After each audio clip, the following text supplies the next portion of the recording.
Good afternoon. I'd like to bring to start the Finance and Safety Committee meeting of September 20th. In attendance is myself, Lee Rodenberg, Chairman, and I'll have a roll call for the rest of the attendees. Jenny Wook. Here. Spencer Abersold. Here. Interim City Clerk Josh Stecker. I'm here. Facilitator Michael Williams. Here. And Dave Rodenbach. Here.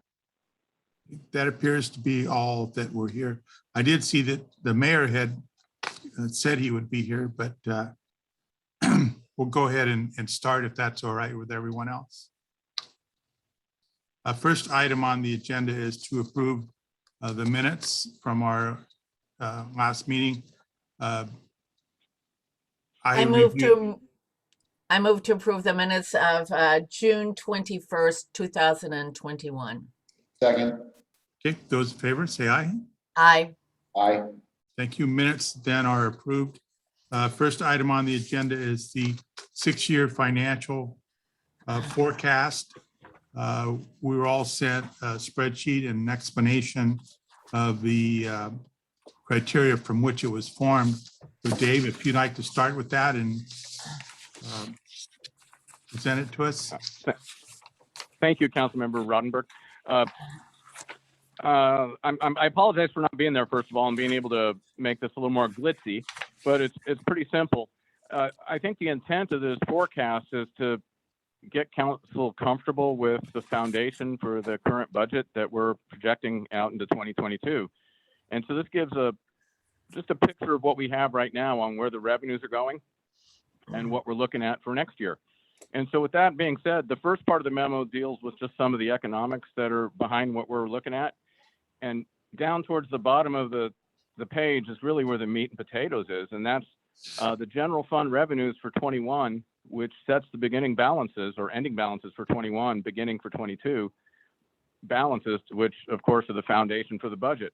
And the general fund is looking to come in about 2.3 million ahead of 2020. And one could look at it, and it's not all revenues. 1.5 million of that is ARPA funds. We received about 1,494,000 back in July of ARPA funds, and we're going to receive the same amount again in 2022. However, underneath all that, there's some revenues that are maybe lagging a bit behind last year, but it's not in a negative way. A lot of the development revenues are a little bit behind where we were, but we set records really the last couple of years with development revenues, especially in 2019. So this is just a little bit of settling. It really shows no indication on the activity, which is of course going up. The activity, I think, is indicated in sales taxes. We were up almost 23% through June, and it's settling just a little bit in July and then in August. And so it's really hard to predict, like, we're going to be up 23% through the end of this year. I just can't really do it. And so we're taking into account some of the negative things going on in the economy, and we're just looking at 15% growth through the end of the year. And this is real important because sales taxes are 38% of total revenues and about 50% of tax revenues. And so wherever they go, we kind of go. And then to take in a little bit of more of a sober forecast for next year, we drop it down to 10% growth. And this is just for sales taxes. Pretty much everything else within the budget, including utilities, we're budgeting for about a 3% increase. And that it's tough to really predict, you know, given like today with the big drop based on the concern with debt from China. And so we're looking at 3% in general for everything, and 10% for sales taxes and other such taxes. And a quick little snapshot of expenditures, we're coming in lower on expenditures, so you have a growing fund balance through the end of this year. And then if you look at the charts, these charts go out to 2027, and it really looks good right now. The green line is the ending fund balance, and right below that is the estimated required ending fund balance, and we're pretty much at or above that throughout 2027 for both the general fund and the street operating fund. I know I said a lot and I said it really fast. If there's any questions, I'm happy to try and answer. I have a question. Go ahead, Um, Cindy. So I'm looking at the total revenues for through 2027, Yes. and they keep going up. And aren't we going to have I mean, we have some permit fees. Are they going to continue going up? That's really hard to say.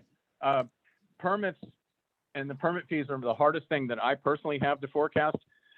What I do with a lot of these, I've created trend analysis on a lot of these, and the trend analysis can be silly in terms of how high it will take some of the numbers and where they go. And so when I'm not comfortable with that, I've also looked at revenue growth rates, and I keep like a rolling 5-year average.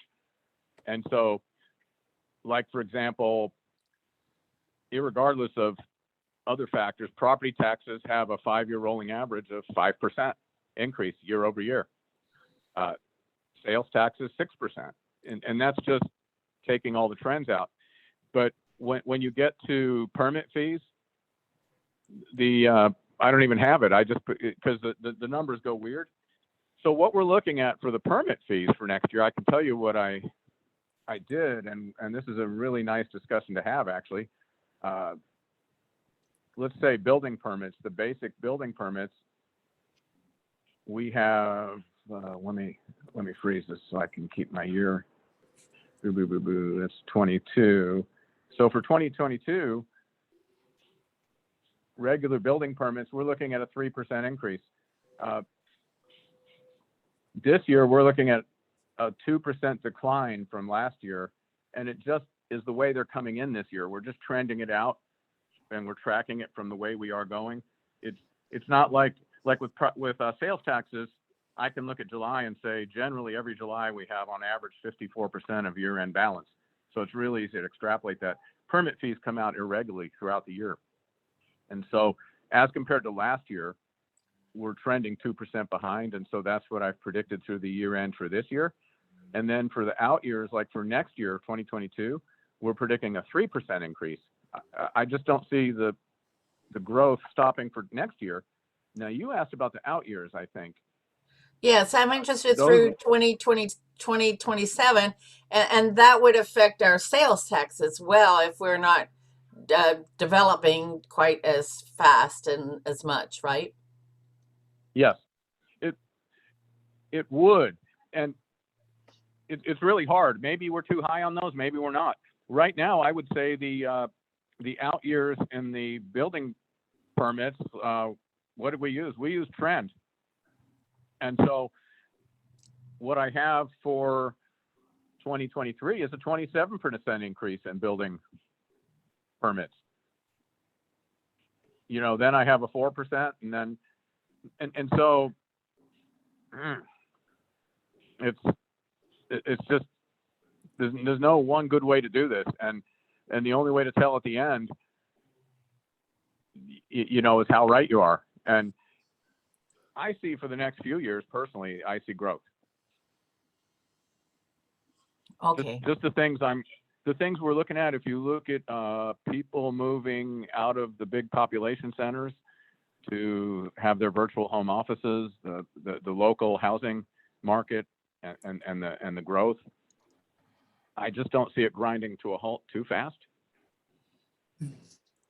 But we're going to be built out, I think. I mean, we're going to get to a point where we're not going to be able to continue to build with the space that we have.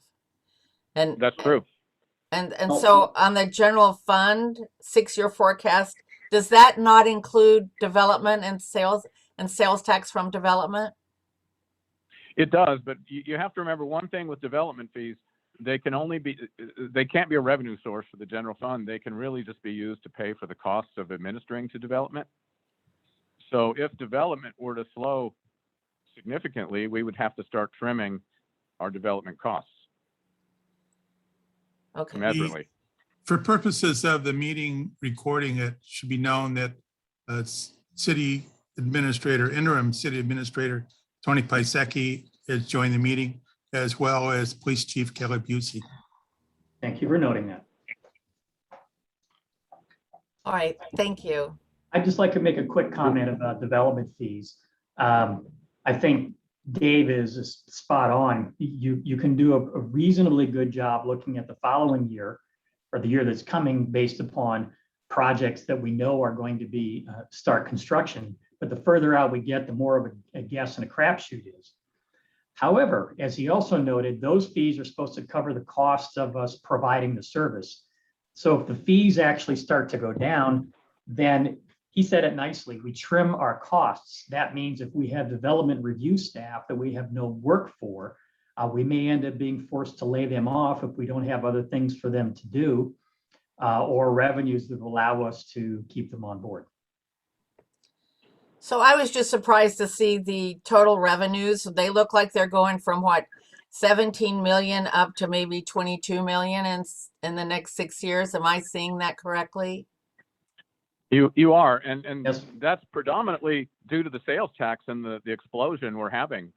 You have to remember, we were 6% up in 2020 over 2019, and that's with the food and beverage industry and the hotel industry almost shut down, and that's with the entire economy and local economy shut down for 1 month, and we were still 6% ahead. Mm-hmm. And this came down and flowed down through to the ending revenues were 6% ahead of the prior year.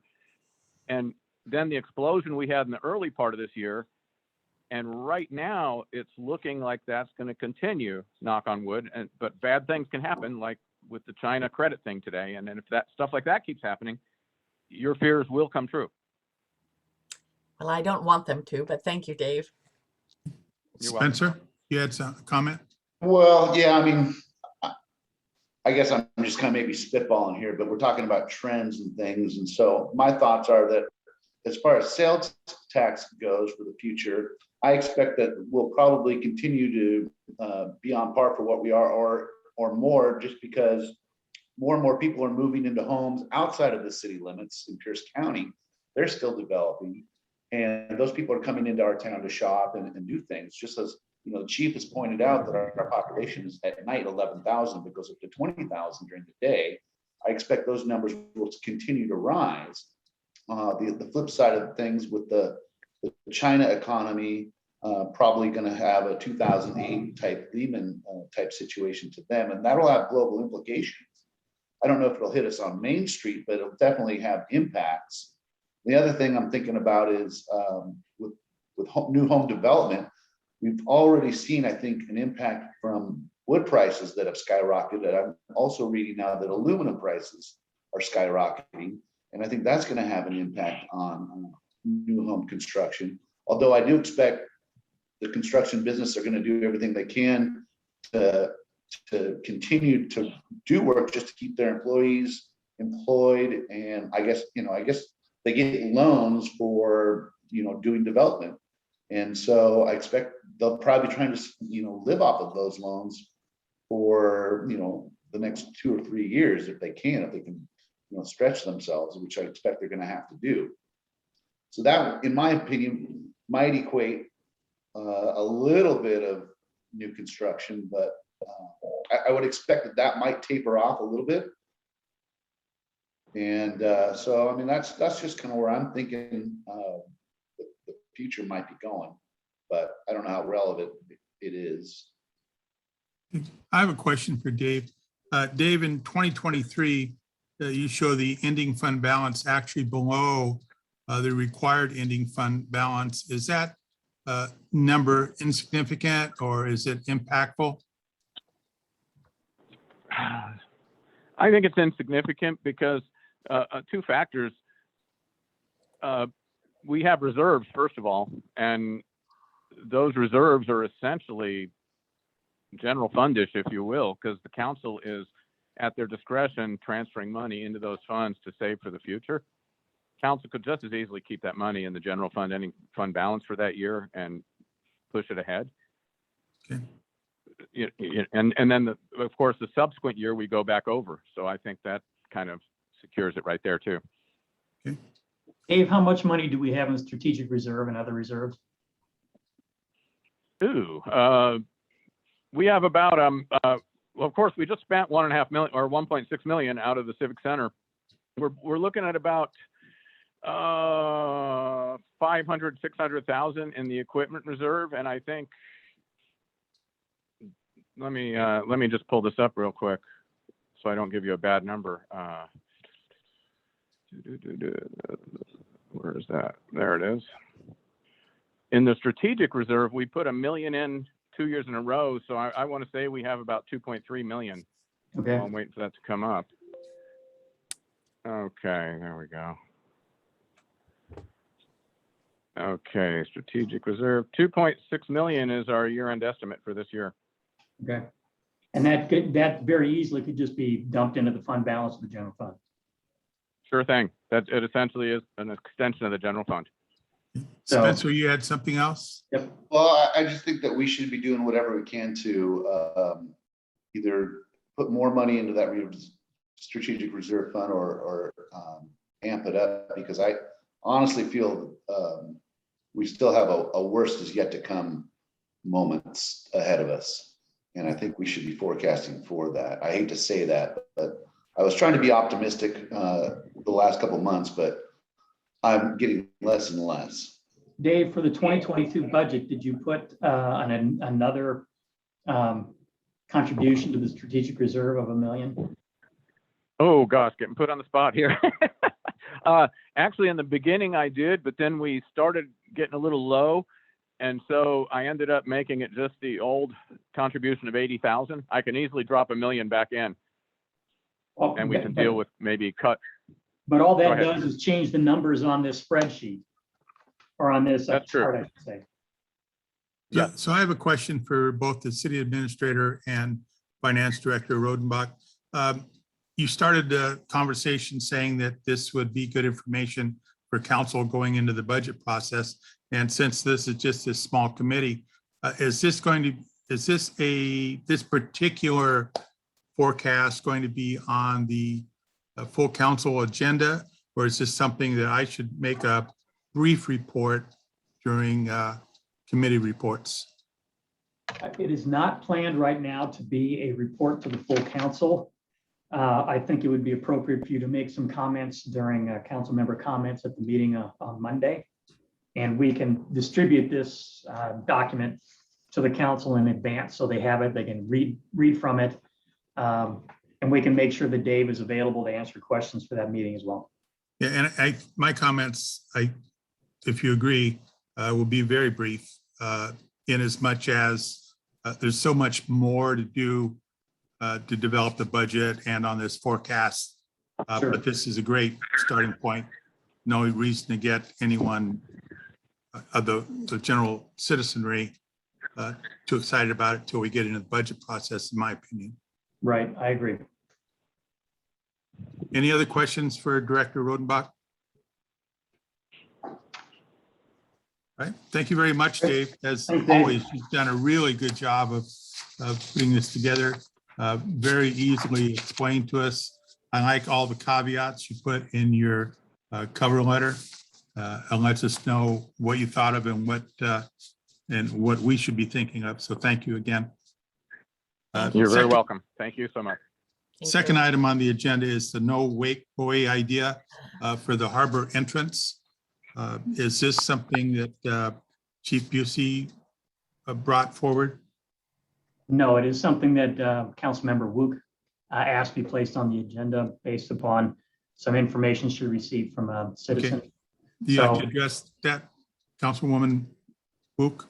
Oh, thank you. Actually, Councilmember Denson asked if we would discuss this. She had apparently been talking to one of our citizens, and he's very interested in having a no-wake buoy. And there has been some information given as well, but I'm sort of really more interested in hearing what the chief has to say. So before we go further, that's what I'd like to hear. Councilwoman Albersol, you had your hand up. Would you want to wait till after the chief speaks? Oh, or- wait. Okay. Would you like to look at this, Chief Busey? Certainly, thank you.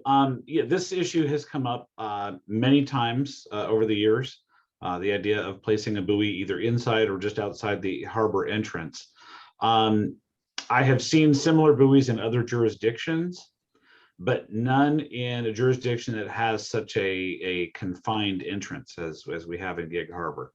I have, of course, throughout the years since we've had a Marine Services unit dating back to 1994, fielded most of the wake complaints. I'm just not seeing it, quite frankly. There are times that boats appear to be moving faster with the incoming current than they are actually moving through the water, if you can feature that. There's going to be outliers, as there are a very well-mannered roadway. There's going to be the occasional outlier driving 20 miles an hour over the speed limit. I don't see that happening a lot in Gig Harbor, especially when I compare it to other harbors that I visit. I heard the comparison to Paulsbo, Liberty Bay. Interesting, last time I was up in Liberty Bay, I specifically noticed that the buoy was not in place, but in the years that it has been in place, I've seen complete disregard for it. What happens is it becomes part of the landscape.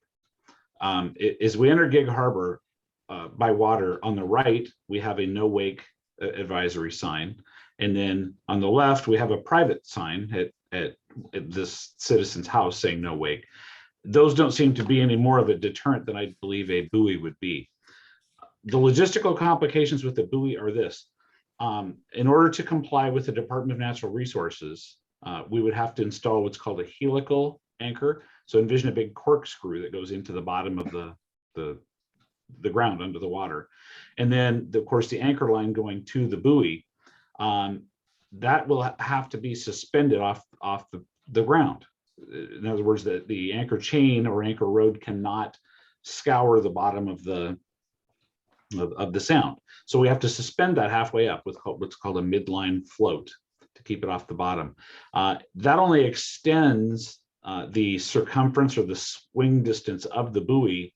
We already have between a 12 and 14 foot tidal change at times in Puget Sound. So that buoy isn't going to be staying where it's initially anchored. So long story short, I'm not sure it's worth it. I don't think it would really add anything to either our patrol efforts or the existing signage. I just think it would be just another thing to maintain. Well, and Chief, you and I talked about this. The composition of the buoy itself could be an issue, whether it's a metal buoy or some sort of a softer material buoy. Right. There's a plasticized foam buoy, and I believe that's what Council Member Denson had forwarded to the group. That would be a logical one, but it's also one that would have to be replaced probably every 2 years due to marine growth. So, Thank you. Councilman Abersold, you had your hand up. Yeah, so I concur with Chief Busey there. I wanted to point out that we do have wake signs at the mouth of the harbor. But I would say that if we were to put out a buoy, I would suggest we put out two. One would be out near the front of the Tides Tavern, which is a much wider area, and I think it can handle the change of the lowering and rising of the tides. And then the other one would be down somewhere in front of Anthony's out in the bay, because I have spent a lot of time along the waterfront. I don't see a lot of wake challengers running around through the harbor speeding. I mean, when it happens, you hear it, you see it, and everyone knows about it. But I don't think it's happening too often, although I'm sure, like he said, it does happen. But I think placing buoys further back in the harbor would be much more effective. But aside from that, couldn't we put some more signs up along our public docks that say it's, you're in a no wake harbor? So people, boaters who are going from their boats to onshore or coming back to their boats will see these signs as well as a reminder. We certainly could. In my experience, though, any new signage becomes part of the landscape. It's noticed for the first month of its existence and then just fades away. Well, I got a feeling that I'll bet most of the people who are breaking the wake laws, if they are from outside of town. I think most of the local people probably respect it. Just because they don't want to get called out on the street. Are there any other comments in regard to that? Then I will respond to Councilmember Denson with the conversation that we had here. And I think it's the general consensus that it's expensive. It would have to be replaced. The chief, in his experience, in his vast experience, hasn't seen it really work as well. And people that have had it, like, what port was that, chief? Have actually Paulsbo is what it was compared to, right? has actually taken theirs down. A complaint or a comment from one citizen shouldn't be, we did discuss it. Doesn't seem to be as big an issue amongst so many people that I think we need to take action, my personal opinion. Any other comment? Is there anything, other business of the Finance and Safety Committee? No, there is not. Right. With that being said, I want to thank you all for being here, and I'll entertain a motion to adjourn. Move to adjourn? Second. All right, I'm in agreement, so that makes 3 council people. Thanks again, and see you all soon. Have a nice day. Thank Have you. a nice day. Bye, everybody. Enjoy the evening.